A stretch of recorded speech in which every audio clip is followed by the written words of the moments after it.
Lalu jumpa lagi dengan saya Aris Setiawan. Kali ini saya akan membahas tentang reksadana. Kita mau review reksadana. Sebelumnya, kenapa saya mereview reksadana di konten video sekarang?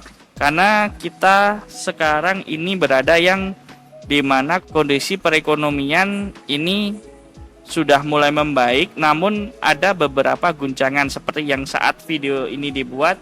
Ada berita bahwa Amerika Serikat cenderung nanti berat untuk membayar hutang. Sebagai investor yang ada di bursa ataupun kita yang mempunyai aset di pasar modal, kita harus jeli terhadap kondisi apapun, terutama bagi kondisi yang kita saatnya mengamankan aset atau mendiversifikasikan aset kita. Pertama saya akan membahas tentang yang pertama adalah reksadana pasar uang dan reksadana pendapatan tetap. Ini reksadana yang menurut saya profil resikonya cocok untuk yang resiko rendah karena cenderung lebih tidak terlalu fluktuatif dan tidak juga berkurang asetnya. Maka kita bisa memilih kedua instrumen ini. Biasanya jarang sekali reksadana ini yang turun, terutama kalau pendapatan tetap itu kalau misalnya pasar obligasi sedang koreksi juga, namun itu sangat jarang. Nah, pertama mulai dari reksadana pasar uang dulu. Di Navi ini ada beberapa reksadana berdasarkan top gainer reksadana. Ada yang tertinggi mulai dari 4,73%, ini dari Capital. Yang kedua dari Insight, yang ketiga juga dari Insight. Ini yang syariah, ini yang konvensional. Bagi teman-teman yang menganut syariah, di sini bisa melihat kemana alokasi aset dari reksadana Insight Money Syariah. Ini ada portofolionya dari Bank Aladin Syariah, ada dari Bank Victoria yang berbasis syariah juga tentunya, sampai di sini yang terakhir. Nah, ini bisa kita lihat kemana alokasi dari pengelolaan portofolio reksadananya. Untuk reksadana Insight Money Syariah sendiri, ini 1 bulan ini return terakhir 0,45 ya. Kalau yang untuk money market capital ini 0,43, selisih ya. Nah, di sini kita bisa lihat juga detailnya alokasinya kemana saja. Nah, ini ada di tabungan deposito Bank Capital, Bank Bukopin, Bank Aladin ya. Ada secara paling besar portofolionya ada di Bank Capital sebanyak 9,37%. Dan sisanya ada di obligasi. Nah, dari sini kita bisa melihat beberapa jenis reksadana berdasarkan profil resiko kita, mulai dari yang terendah atau yang tertinggi returnnya.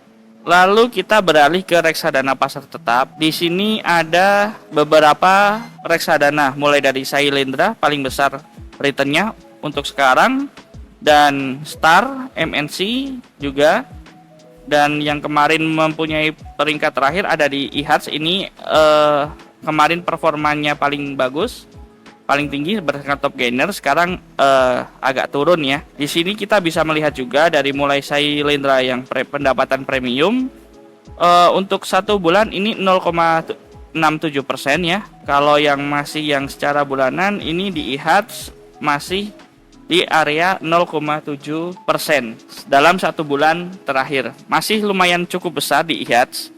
Kita lihat detail portofolio IHATS.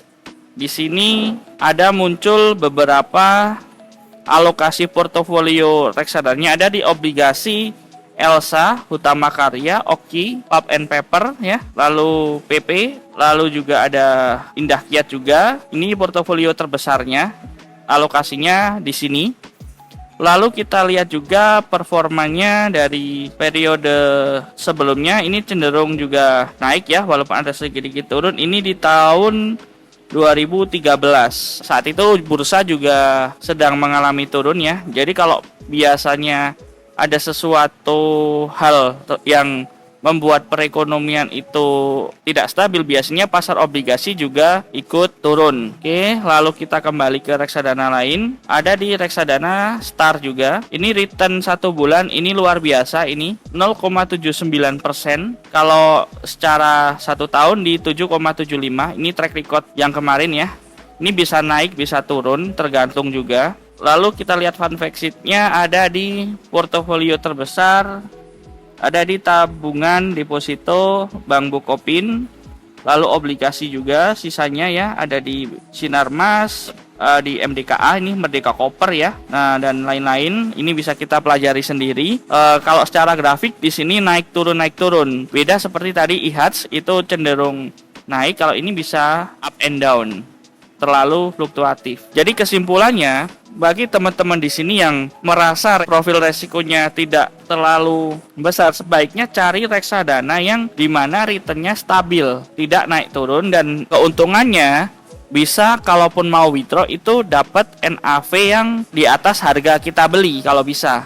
Kalau yang naik turun, kalau kita kebetulan ada butuh dana ataupun kita mau alokasikan ke saham, nah biasanya kita juga akan mengalami rugi di situ gitu. Jadi kalau bisa sebaiknya cari yang konsisten aja. Walaupun returnnya tidak terlalu besar, tapi yang penting konsisten. Menurut saya seperti itu. Bersifat disclaimer ya untuk review kali ini. Sekian dari saya. Jangan lupa like, komen, dan share.